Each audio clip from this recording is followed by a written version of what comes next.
Hey,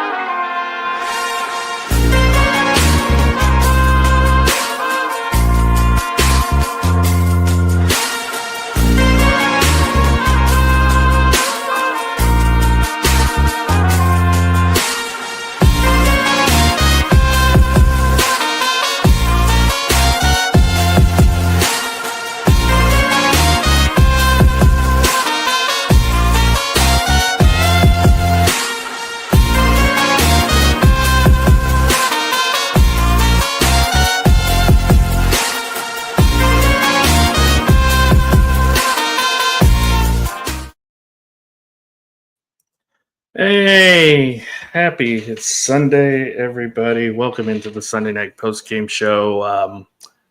Can we please get better game? Nah, no one too bad. I mean, Christian McCaffrey had a great night at the very least. But yeah, Sunday night postgame show. Welcome in. Hope everybody had a great Sunday. Hope everybody had a great weekend overall. I know I did, but my team's won this weekend, so I'm happy. But yeah, I am very thankful for these two teams tonight because it got over pretty quick. One of the quicker Sunday night games what we've had this year. Might get to bed at a decent hour. But yeah, 49ers at home defeating the Falcons 20-10. 49ers defense is the big story of tonight to me. No matter how many injuries they have, no matter how many guys they have banged up, there's always going to be this is a next man up mentality. They've definitely shown it. Robert Saleh's done a great job with this defense so far, and they came to play today and they did a great job. Falcons defense didn't too bad either. There was a guy who had a really great game against them though, Christian McCaffrey. A big night for him. But yeah, it was a defensive low-scoring game up until the end, 10-point game, 10-point low-scoring game. So not surprised when you have two really good defenses playing each other in a primetime marquee matchup like this. Scott will hop on here momentarily, and we'll go over some of the stuff we saw from tonight's game. But a day in the NFL today in which, part of it, you're looking at it this week where you saw a lot of blowouts, a lot of duds. You also saw some really close, great games. So Thursday night was an amazing game. The AARP Bowl, or the Unk Bowl, as people are calling it. We saw Broncos today coming back down 26-0 going into the fourth quarter and putting up 33 points in the entire fourth quarter. Crazy game from them. Packers coming back to beat the Cardinals. Hopefully they don't have to do that too much because, man, that's kind of suspect. But, hey, Micah had his first big game of the year, so kudos to him for having a great game. But yeah, a lot of good games, a lot of great stuff we saw today. Ended of course tonight with the kind of a dud of a Sunday night game, aside from how great Christian McCaffrey played. Yeah, not much to speak of on this game, honestly. I mean, we'll go over the stats when Scott hops in, but yeah, it just kind of went by pretty quick. It was 3-0 for the longest time. Then you started seeing then offense kind of take off a little bit. Again, McCaffrey had a great game tonight. Bijan was okay, not too bad. Did have a touchdown in this game, which is great for my fantasy team. But other than that, not much else to speak on from this game.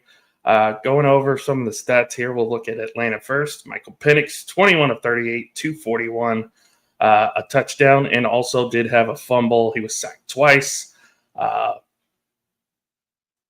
There late in the game, You just got to know the situation. You got to get the ball out of your hands. Also had an intentional grounding penalty there at the very end of the second half, which you kind of look back and you can kind of say that in a way turned a lot of the momentum of the game off of Atlanta in that matchup. But hey, Jesus. Got to be self-aware, got to be aware of what's going on. And, for the most part, Penix didn't have a bad game. But, yeah, the fumble, the intentional grounding there at the end of the first half, those are mistakes that you just want to have, that you wish you could have back as a quarterback, because it ultimately kind of turned the tide of the game in some respects. Bijan, 14 carries for 40 yards. 49ers did a great job bottling him up. But he also had 6 catches for 52 yards. So, almost a 100-yard game. Did have a touchdown in this game. Darnell Mooney's 3 for 68. Kyle Pitts having himself a night tonight, 7 for 62. Really, he was the only receiver for Atlanta that kind of did anything other than Bijan. So, kudos to Kyle Pitts. I know a lot of people were down on him coming into this year. The last previous years, fantasy-wise, he's not been great. He's been kind of MIA for a lot of Falcons fans and a lot of fantasy owners the last couple of years. He's starting to finally break out a little bit. He's played pretty well this year. Been kind of a reliable security blanket for Michael Penix, and really, other than him tonight, there was really nobody other than Bijan that you could say had a pretty good game on the receiving end tonight for Atlanta. So give kudos to Michael Pitt, to Kyle Pitts tonight. 49ers on the other side, Mac Jones, 17 of 26, 152. Did have an interception early in this game, but at the end of the day, it really didn't matter. He was only sacked once tonight. The big one, Christian McCaffrey, 24 carries, 129 yards, 2 touchdowns. Also led the team in receiving, 7 catches, 72 yards. What a night. What a night for Christian McCaffrey tonight. Definitely the MVP of the game. Definitely potentially could be getting one of our game balls here at the end of the show. Great performance from him. Jawan Jennings, 4 for 31. The only other standout. Kittle had no catches tonight, which sucks for fantasy owners in his return, but a lot of key blocks in this game for McCaffrey. And that's one thing I think Kittle doesn't get enough credit for, is he's a really good blocking tight end. I know a lot of people want to see him get that stat sheet up, but when it matters most, when he needs to be called upon to do a job, he does it really well, especially in the blocking category. He's one of the better blocking tight ends in the NFL that I don't think people take he gets credit enough for. So, good to see him back. Good to see him healthy. Hopefully he can stay healthy the rest of the year. Again, like I said earlier, great job by the 49ers defense. They played a heck of a game tonight, keeping the Falcons to only 10 points, pretty much shutting down Bijan tonight. Great showing from them.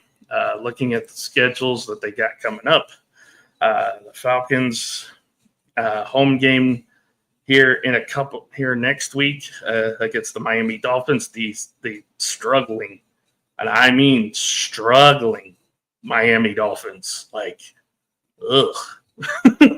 That's how bad it is. It's not good. It's not good at all. Like, holy cow. Terrible loss today to Cleveland. Terrible loss. But yeah, Falcons got the Dolphins at home. Then they go to the Patriots, are playing well. The Colts at home, the Colts, another surprise team this year who's playing well.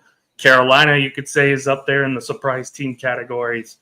They got them at home. So 3 of the next 4 games at home in Atlanta.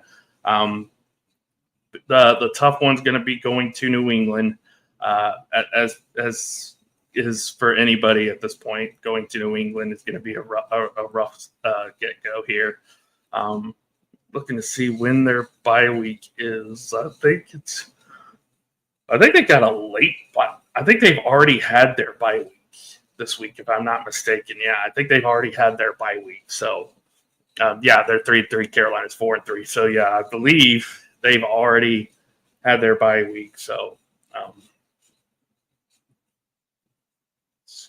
give me 1 second. Sorry.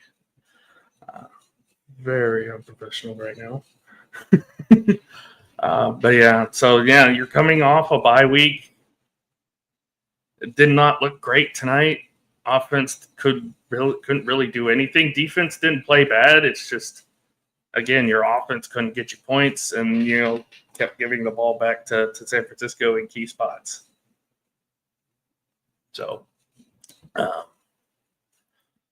looking at the 49ers schedule, this will be interesting because the 49ers are now 5-2.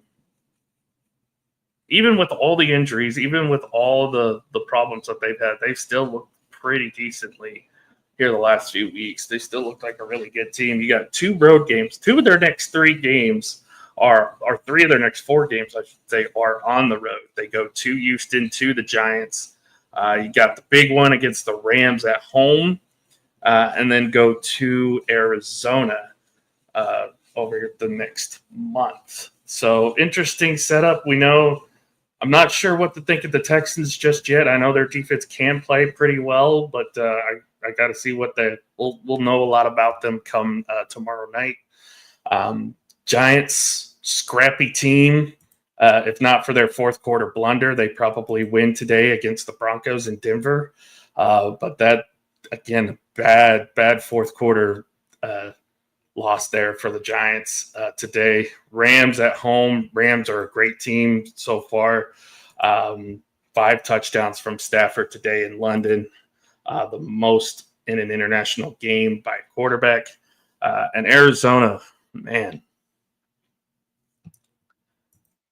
just can't catch a break, can they? You had the win secured today, but couldn't quite finish the job. Tribal Chief in the building. What's up, Bobby G? Congrats to your Browns on the big win at home today. I'll probably get an angry letter for picking on them this week. So, which, by the way, 49ers do go to Cleveland here at the end of November. So that could be an interesting matchup depending on how these 2 teams look. So, but yeah, good games. Good game. Really by one guy, and that was McCaffrey. The rest of it was just kind of meh. Really, why is the only exciting Sunday night game this year been the 40-40 tie? Of all the games. Why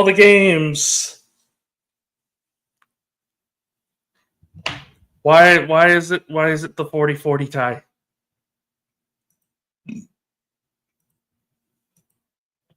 Why? I don't know.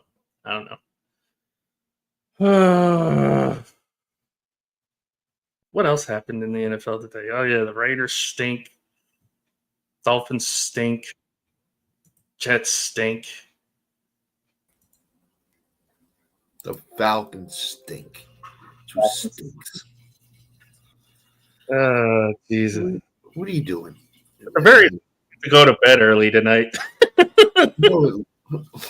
Hello, everybody. How are you? First of all, I know that.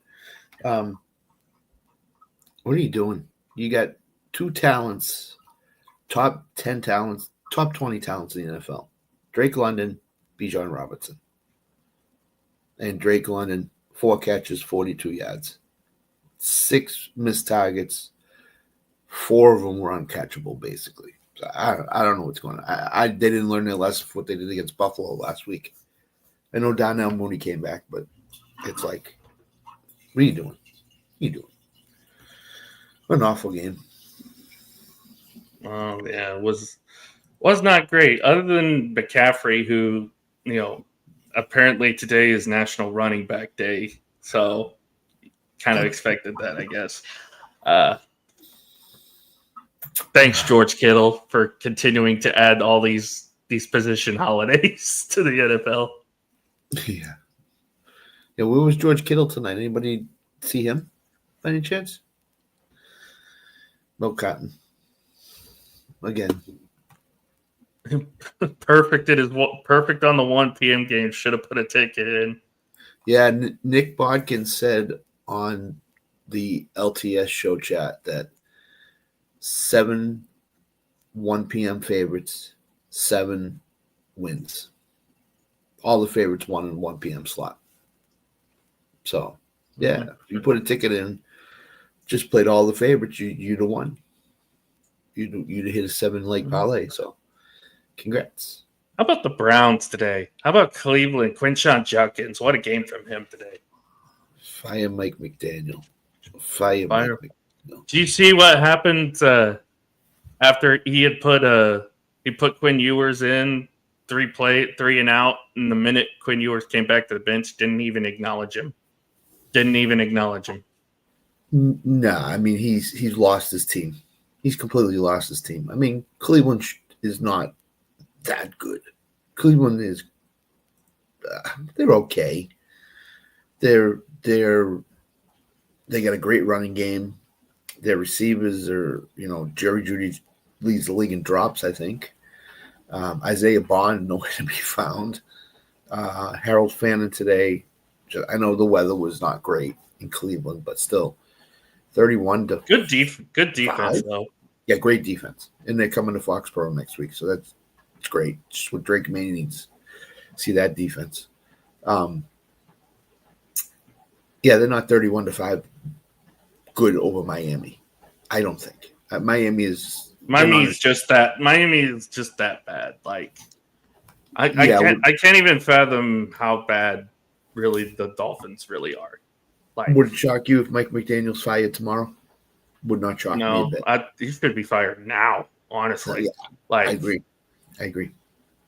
Like you've lost the locker room. Your quarterback's gone rogue. Your team basically didn't show up at all tonight.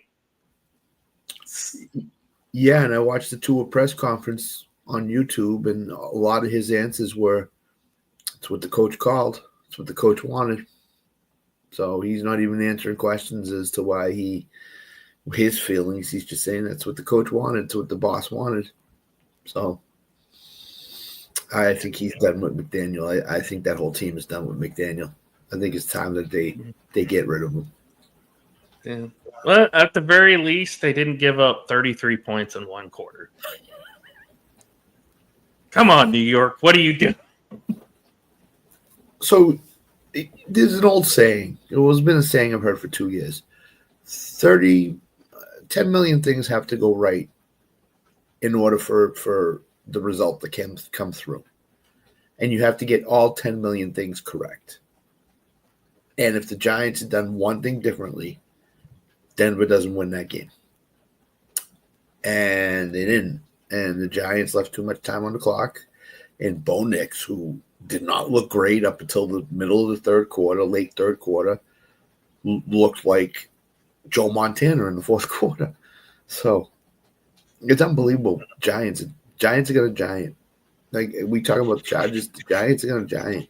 Brian Daboll, what are you doing? You lose to New Orleans, and you have a game in firm control at Denver, a place where teams don't win at all.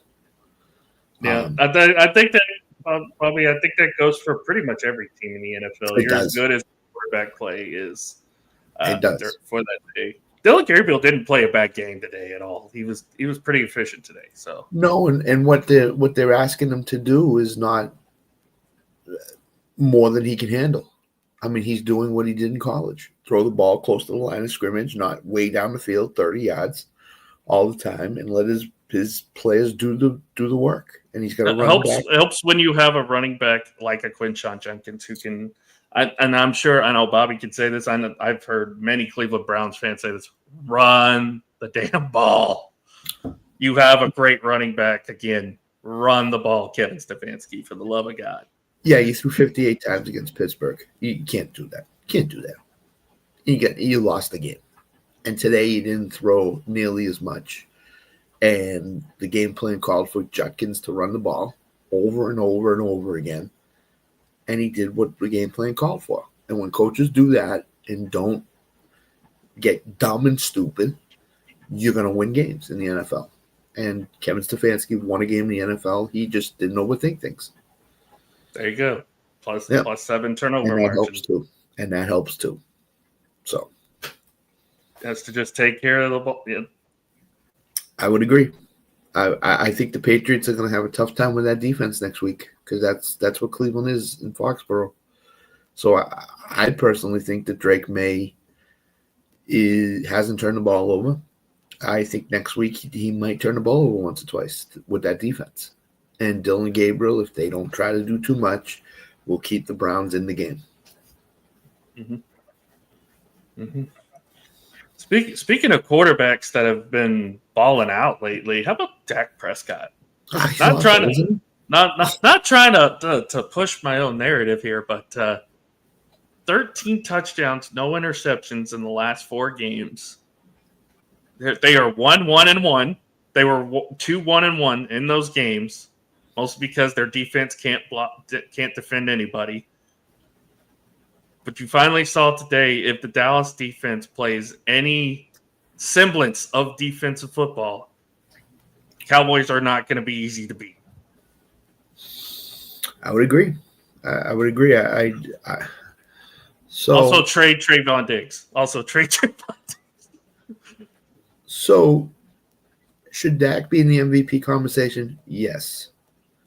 Will his defense allow him to stay in the MVP conversation? I don't know. You have to win. Mm-hmm. You have to make the playoffs. You have to win to be the MVP. The top 3 candidates right now are Baker Mayfield, Dak Prescott, and Drake May. And 4. Well, Patrick Mahomes too. Yeah, because apparently Patrick Mahomes is the leading candidate right now. He's the favorite. Apparently Patrick Mahomes figured out how to play football again when he knew how to do it all along. Mm-hmm.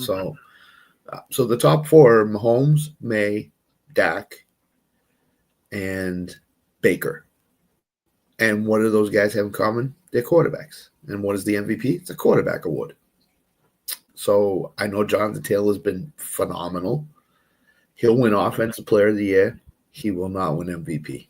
So everybody that's on this Jonathan Taylor bandwagon can kind of get off of it because it ain't going to happen.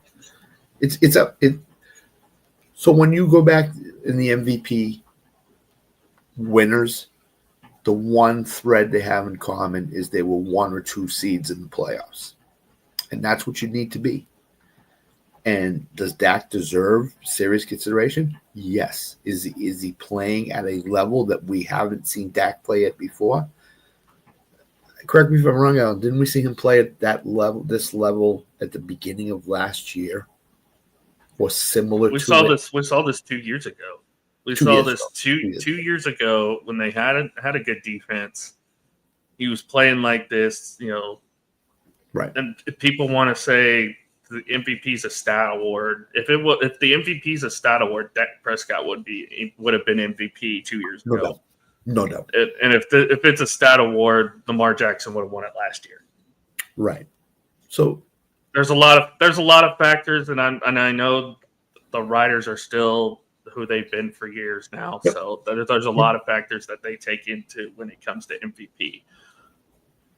Or unless it's Patrick Mahomes, and then they're like, here, give it. Sorry, Tanner. I know Tanner's going to grill me for this, but unfortunately, he has an owner that a lot of press don't like. So does that hold him back sometimes? I think so. I think the press is like, we're not giving it to a Jerry Jones guy. Ain't no way. But I mean, they gave him Walter Payton Man of the Year at the very least. So yeah. But I'll give you this. Dallas has a shot to win this division if they keep playing like this. Philly, I don't think they turned it around today. They played better on offense, but they still have problems defensively, and they still need to clean that stuff up. They got the Giants next week, and for all we joke with the Giants, they beat them last week, and they could beat them again. And if they do and Dallas wins, Dallas would be what? game and a half out, game out of first place. Three, And they got to play Philly twice. 3-1, 4-3-1. Tough week though for us next week though. We got to go to Denver, so that'll be a tough game. Yeah, but I think the way Dak is playing right now, I think that gives you a great shot to go in there and win. I mean, the Giants, look what Jackson Dart did to them today. Is Dak better than Jackson Dart? I'd say so.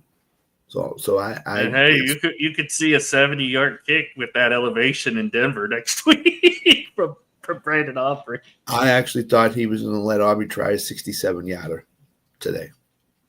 I actually thought when Dallas gets stopped around midfield that he was going to allow him to try a 67-yarder, and I think he was thinking about it and then decided not to do it. If it was the end of the half where there was going to be no consequences, he would have let him. He would have let him do it.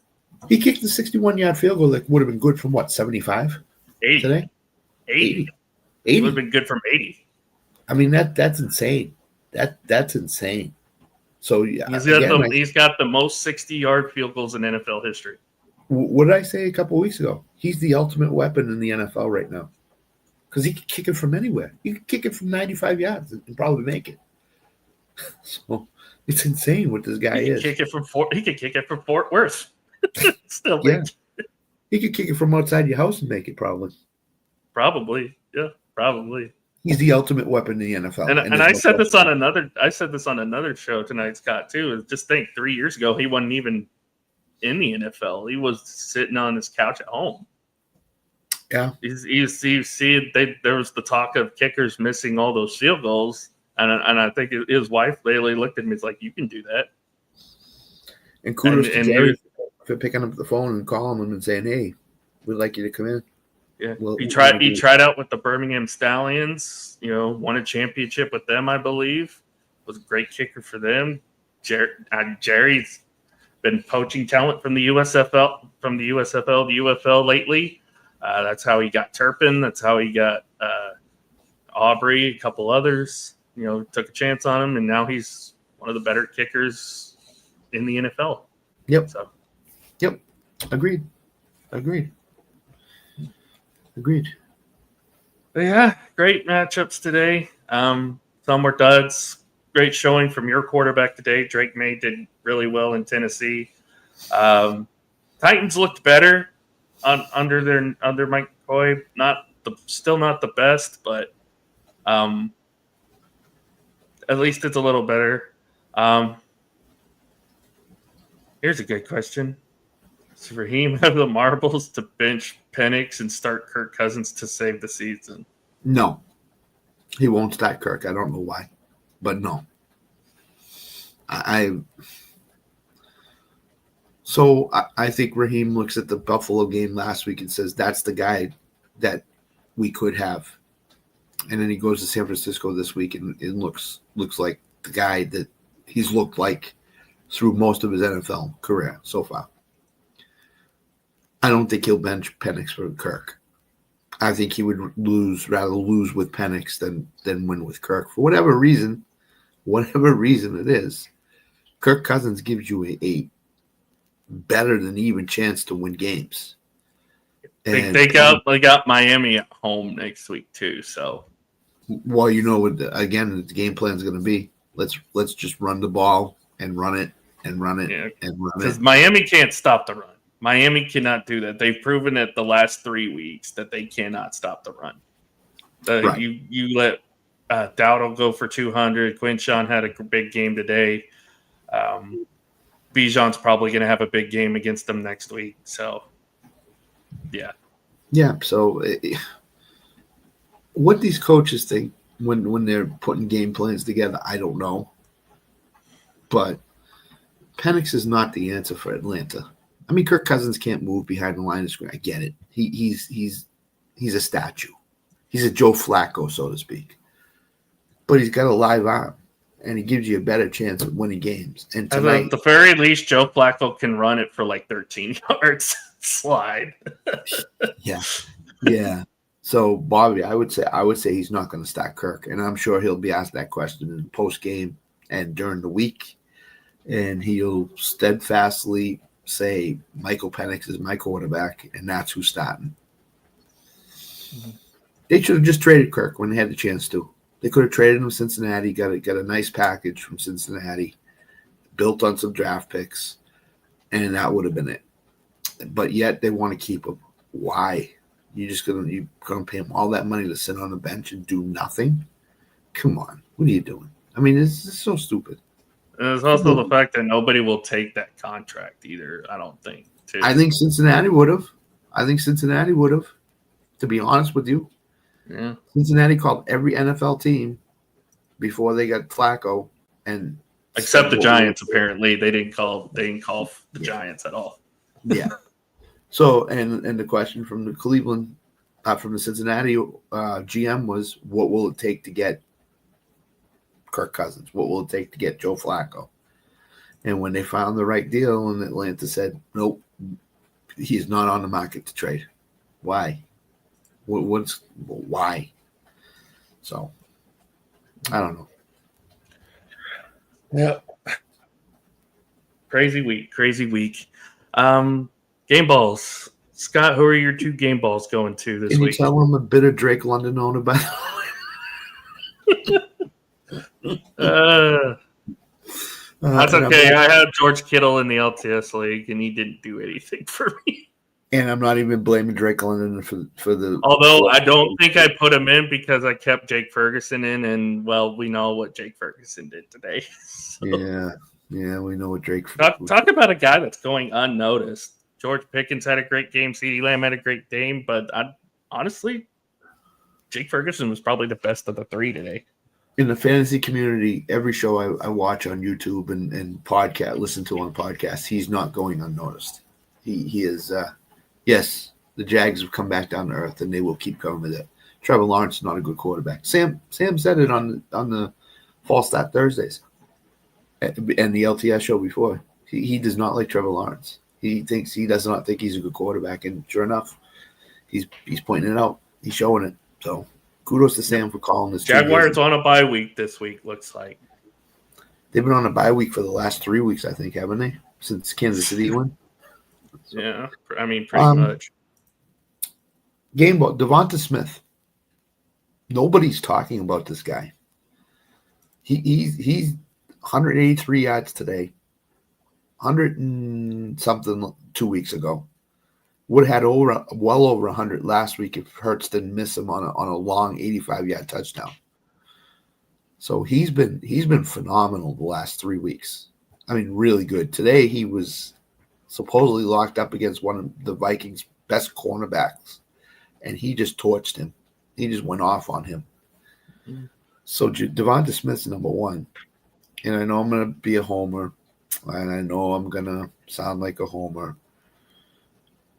Drake May / Mike Vrabel. Mike Vrabel went home to Tennessee, downplayed the whole thing. Don't care about going home, just want to win a game. 3 wins on the road. First time in Patriots history that they've been on the road for 3 straight weeks and have won all 3 games. That's Mike Vrabel influence to a T. Drake May has been phenomenal as a quarterback. He has not turned the ball over. He's backed up that Buffalo win with 2 efficient performances. He's looked like an MVP candidate. He looks like the number 3 draft picks in the NFL draft 2 years ago. And he has come out of his shell big time. He ran the ball today effectively. He threw the ball, had 2 incompletes the whole game today. 2. That's amazing.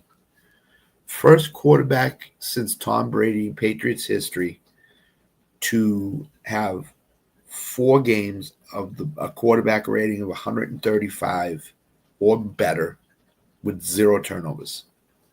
It's amazing. In 1 year. And we still got 10 games left. So it's amazing. It's amazing what he's doing. He's grown up big time. Mm-hmm. And the Patriots will be a tough out in the playoffs because I have a feeling they go into the playoffs in some seed, and they will be a tough out. So, and that's not homerism. That's true. If you hear a lot of people, they are high on the Patriots this year right now. So, me included, and I know Bobby's been high on the Patriots this year as well. So, So my 2 game balls. First one's going to go to Matthew Stafford. 5 touchdowns today in London against like Bobby kind of said, Jacksonville didn't show up today. 3 of them, I guess you could put Devontae Adams in that category too. 3 touchdowns from him, but Stafford 5 touchdowns, the most thrown by a quarterback in an international game. Great performance from him today. And then the second one, as much as it pains me to do it, goes to Micah Parsons.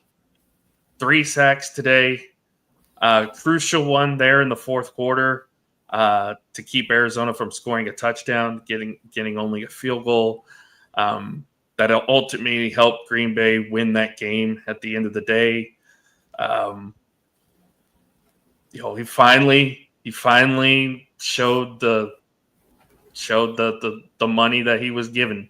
Finally, it took him 7 weeks into the NFL year, but he finally showed why he got paid all that money the minute he was traded to Green Bay. So, and I have to disagree with George Kittle, Alan. This was not National Running Back Day. Look at all the wide receivers and what they did today. It was amazing. So many good performances. CeeDee Lamb had that 76-yard touchdown, 78-yard touchdown. 74. First game back from a sprained ankle, he goes for 74-yard touchdown. It's amazing. Devonta Smith, 180-something yards in a touchdown or 2 touchdowns. Rashee Rice, 2 touchdowns today. That game was so bad. Devontae Adams, 3 touchdowns today. Devontae Adams, 3 touchdowns. That game was so bad in Kansas City that Tanner left in the middle of the third quarter because it was awful. He said he couldn't watch it anymore.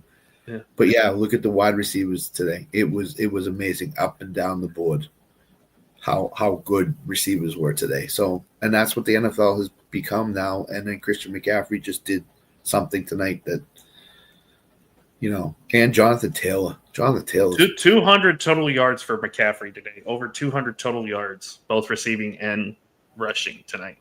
If you took McCaffrey in the first round and Taylor in the second round of a fantasy draft, you're loving life right now. You have 2 running backs that are complete studs right now. I mean, you can even go back to Thursday. Jamar Chase, 161 Thursday night. T. Higgins could have had 2 touchdowns, but he slid to not go in the end zone and give. How about Xavier Legette, 9 for 92 today? Yeah, the only touchdown Carolina scored. It's just amazing what wide receivers did today. I mean, look up and down. I mean, you go to every team and look. Kayshon Boutte with the Patriots backed up his performance in New Orleans with another good one today. Stephon Diggs, 7 for 69 on 7 targets. Didn't drop 1 target from Drake May today. It's amazing. It's crazy. So also, I know it was a losing effort, but Travis Hunter, 9 for 101 and a touchdown. Yep. So he kind of is. Where was that last week? Where was that last week, Travis Hunter? He's Brian Thomas. Always good at. Yeah. Beside the injuries, Brian Thomas. I mean, all the stud receivers that were up. I mean, and then tomorrow night, and then you still got JSN, Amon-Ra, Jameson Williams, Nico Collins. So you could, I mean, you might have about 15 performances from wide receivers this week that are just phenomenal. So sleeper pick to keep an eye on Ted Johnson. Ted Johnson, the rookie, tomorrow night. I think Ibuka's playing. If Ibuka does play, yes, Emeka Ibuka for sure. Keep an eye on him. Evans and Ibuka. Evans is playing tomorrow night, supposedly. Ibuka has according to Adam Schefter, has a real good shot to play tomorrow night. If he does, Detroit and Tampa Bay might be 45-41 tomorrow night because you got all kinds of talent all over the field. That's going to be phenomenal. Baker's MVP candidate will go even through the roof even more if that happens. Mm-hmm. So, yeah. Looking ahead to next week, Thursday night matchup, Vikings and Chargers. That should be actually a pretty good one. Chargers kind of in a slump here since losing their 2 tackles, but still able to put up pretty good numbers offensively. Vikings defense plays pretty well. They did hold Philadelphia to only 28 today, which is not easy to do. Only a touchdown every quarter is basically all they got today. You got to do a better job than you did against Devontae Smith for sure. But, this could be an interesting Thursday night matchup. Couple other, you mentioned the Browns and Patriots. That's become an intriguing matchup now after what we saw from Cleveland. Yep. Giants again going to Philadelphia in a rematch from 2 weeks ago Thursday night. Another one, big one for us, Dallas and Denver. In Denver, Denver hasn't lost at home yet. Dallas is terrible on the road, but that could be a fireworks game. Yep. Broncos are already 2.5-point favorites in that contest. I would take Dallas. To be honest, I would take Dallas. And then the big one, the Sunday night matchup next week, and we might have to get Whit on for this one. Packers and Steelers. Aaron Rodgers revenge game in Pittsburgh. I know it's in Pittsburgh, but you got his former team coming in. Packers coming off the close win on the road in Arizona. This is part of their big road gauntlet that they've had to go on here in this part of their schedule. I believe they're like right in the middle of it too. They go to Pittsburgh next Sunday night to take on their former MVP quarterback, their Hall of Fame quarterback, Aaron Rodgers, and the Pittsburgh Steelers. So two things you didn't mention. One is Green Bay had a 5-hour delay because of plane trouble. So they didn't arrive in Arizona until late 11:30 East Coast time. So they were like beyond being there normally. So that might be why Green Bay struggled a little at the start of the game and then picked it up as the game went on, because either A, they didn't get a lot of rest, or B, they were just road weary. And number two, we forgot to mention Dallas and Denver as a revenge game for somebody next week. Javonte Williams, yep. Javonte Williams. So I would expect Javonte Williams to be amped up for that game next week. And I would expect you get a really good performance again from Javonte Williams, who's been, and I think you'll agree, has been a revelation for the Cowboys. He's been phenomenal this year. So we don't get that last touchdown to kind of really put this game away at the end of the first half without that run from Javonte. And he's done that. He's done that literally 3 times now. Like where you're giving him the ball and you're just trying to get into field goal range, and he breaks off a 40, 50-yard run. Yep. They made Washington look like minor league team today. Dallas really did a great job. After giving up 200 plus rushing yards last week to Rico Dowdle, they completely shut down Krosky Merritt today. Like, it was bad from him. Can you name 7 teams in the NFL that are better than the Cowboys right now? In the NFC, rather? Because I can't. I don't think I can. I mean, Atlanta's not better than Dallas. I think Dallas would beat Atlanta. I think Detroit and Green Bay is pretty even with Dallas. I don't think they're better than them right now. I mean, technically, we did tie. So I know. There you go. God. I mean, why is the only exciting game we've had on Sunday night, Scott, the damn tie? Although the Patriots win was good too. The Patriots winning in Buffalo was good. Yeah. So I mean, Kansas City blew out the Giants, so that wasn't a. I mean, see if I'm wrong on this. Here's the teams that are better than Dallas in the NFC: the Rams,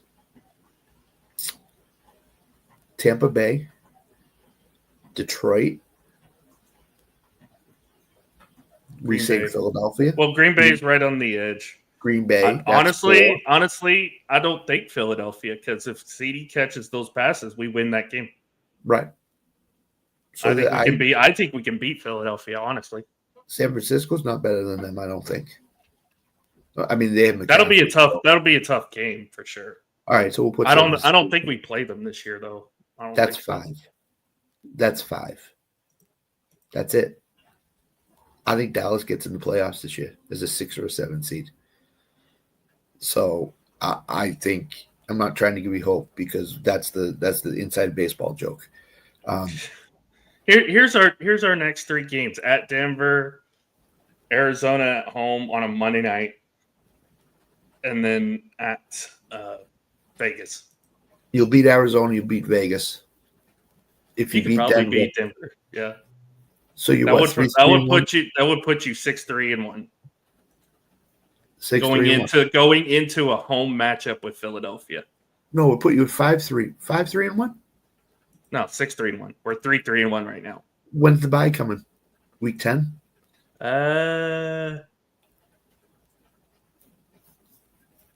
So that No, Vegas. it's a late buy. It's a late buy. Okay, so it's 10 or it's probably 11 or 12 then. Yeah, it's a late buy. Actually, it's you have at Denver, you got Arizona at home, bye week, and then at Vegas. Okay. So I will say this: yes, a healthy 49ers team is better.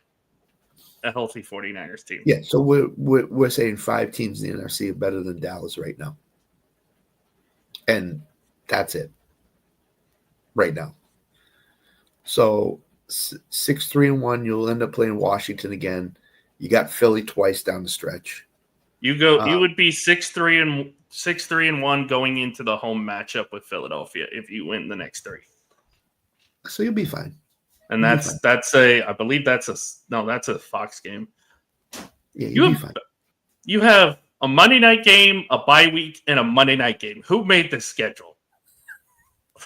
What the hell? Against why Arizona. why do we gotta go to Vegas on a Monday night? Sheesh. No, you gotta gamble. You gotta take Sunday and gamble.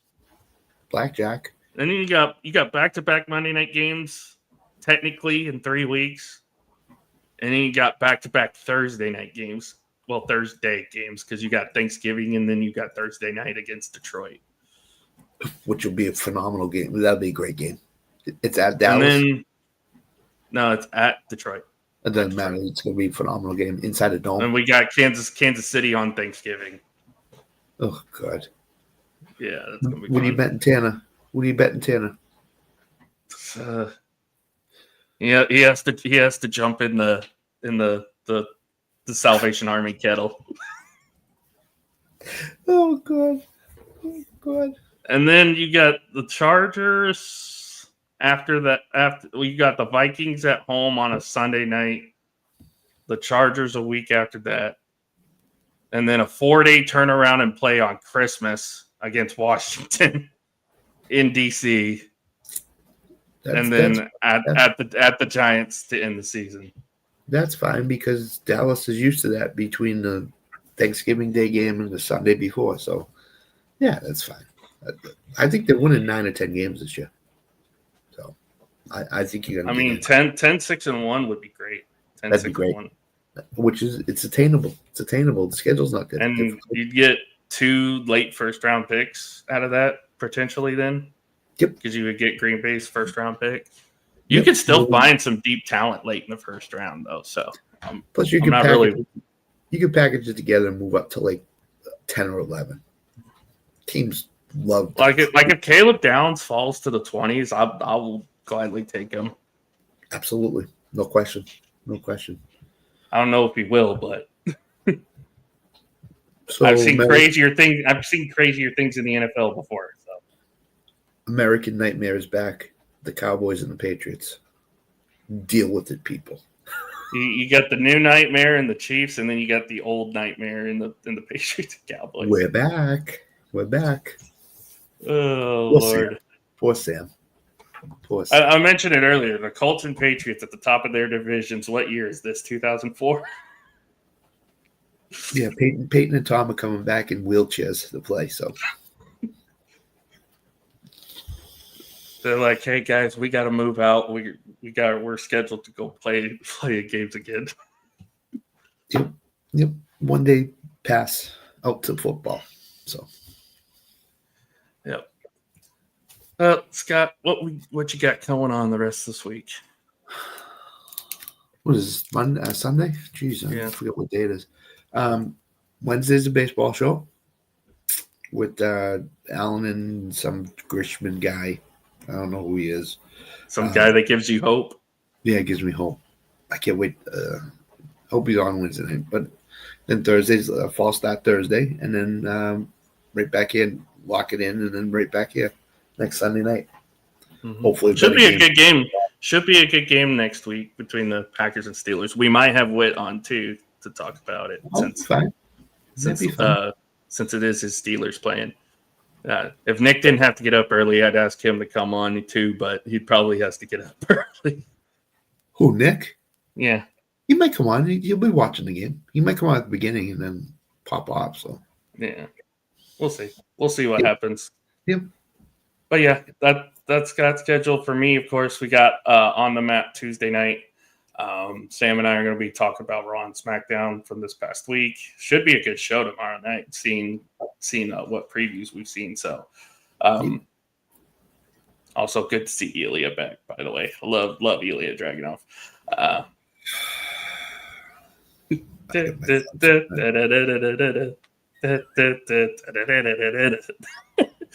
Rec room on Tuesday night. We're talking a lot of stuff. Probably talking about the World Series starting out, getting ready to. Toronto sent it to Game 7, so we got Game 7 tomorrow. Talk about stuff in college football, all that good stuff. Billy Napier got fired today, by the way, in case anybody didn't see that. And then, like Scott said, baseball show Wednesday, where we'll do our preview for the World Series. Saturday, Sunday, lock it in, and then Sunday night post game, Steelers and Packers. So should be a good week. Anything else, Scott? All set. All righty, guys. Thank you so much for joining us. This show was probably better than the game we watched tonight. Hi, Spotify. Hi, Spotify. Guys, have a great night. We'll see you next Sunday night. Until then, love y'all. Stay safe. Take care. Bye.